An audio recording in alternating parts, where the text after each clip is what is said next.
Hello, my name's Michaela and I'm going to be talking to you about my experiences of maternity discrimination.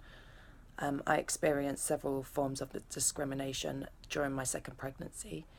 I'd worked for my employers for several years. My appraisals were always good and everything was going fine. I was comfortable working there. I found out I was pregnant whilst my employers were on a month-long business trip. I waited until they returned to tell them face to face.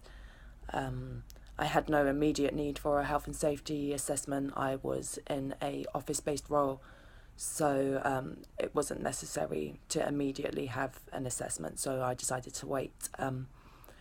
Once they were back, I asked for a meeting and told them that I was pregnant. The atmosphere immediately changed from quite friendly to quite hostile and cold. They congratulated me, but I could tell that they weren't very happy with my news. The rest of my pregnancy at work went quite swimmingly. I took minimal time off. I arranged my antenatal appointments around my working hours so as not to disrupt the business, seeing as I knew that they were already disapproving of my pregnancy. I knew I was entitled to pay time off for my appointments, but I decided to just try and cause minimal disruption. I went on to maternity leave. I discussed it with them beforehand and they encouraged me to take 26 weeks of leave, which I was reluctant to commit to. I had a 4-year-old at home and I was about to have a newborn baby, and I didn't know how I would settle into having 2 children, so I refused to commit, and in the end I ended up taking my 52 weeks of leave, which I knew they weren't very happy about. I think they saw it as a slight on my commitment to the business, which wasn't the case at all. As I began to discuss my return to work, they were hesitant to give me my holidays that I had accrued. With my first pregnancy, I worked for a very large corporation, actually in HR, so I knew that in most cases your holidays were allowed to be carried over. My employers told me that mine would expire by the end of the year, which left something like 8 days for me to take 28 days worth of holiday. It rang alarm bells, so I went to Google, started looking up holiday accrual during maternity leave, and was led to a maternity discrimination page by Maternity Action. I decided to call their helpline just to clarify the situation, in which they informed me that it could be seen as discriminatory to not give me all of the holidays I'd accrued, as I was unable to take them due to maternity leave. I informed my employers, told them I'd sought advice, and eventually they added my holidays onto the end of my maternity leave, thus pushing back my return to work date. On my return to work day, we had 2 directors. It was a very small company, and one of the directors was not there to greet me or welcome me back. I didn't receive a phone call or anything. I returned to work. I had a desk and a computer, but my access to email had been stopped. My access to the external server had been stopped. We had a new system in place, but I was not allowed access to it. That continued for 2 weeks until the director actually came back and sorted everything out for me. It made me feel very unwelcome and basically redundant. I had nothing to do for the first 2 weeks of my return to work, which was pretty pointless. They were paying me for no reason. During my maternity leave, my job had changed from part-time to full-time. I was unable to commit to a full-time role, so therefore they started looking for a job share for me. Eventually they found a job share. We managed to sort out hours and everything and work around the hours that we were working. Eventually, about 6 months after my return, I was called into the office and told that actually my role was at risk of redundancy.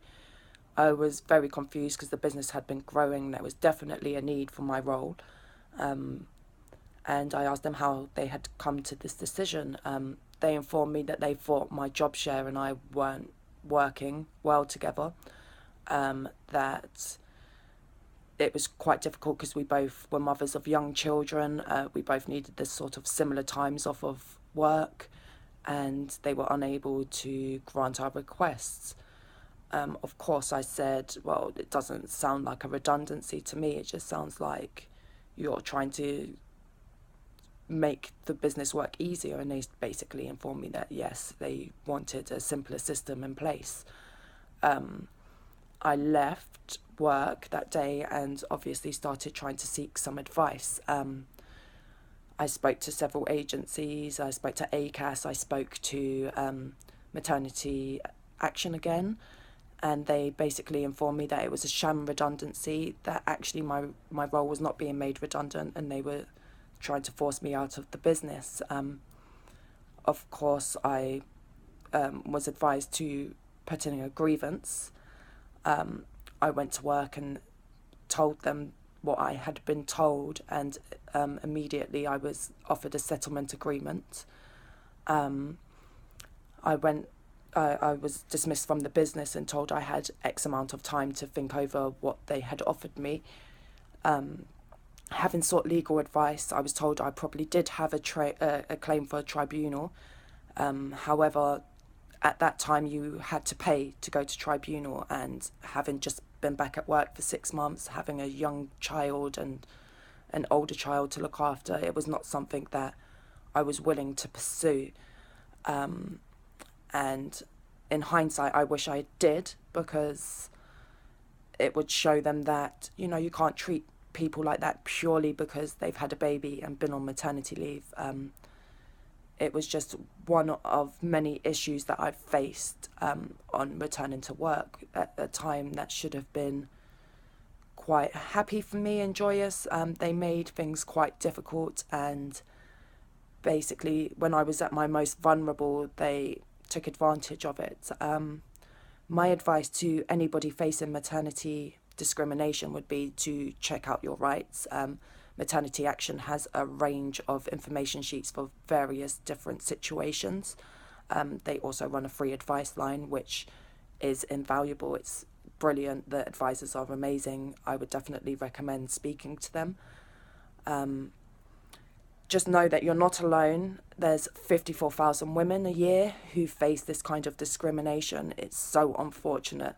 Basically, just because you've decided to have a baby does not mean that you are no longer a committed employee. Please always check out your rights and never feel ashamed to talk about what you've gone through. There's so many women that face these same situations in different ways. And mothers are brilliant employees.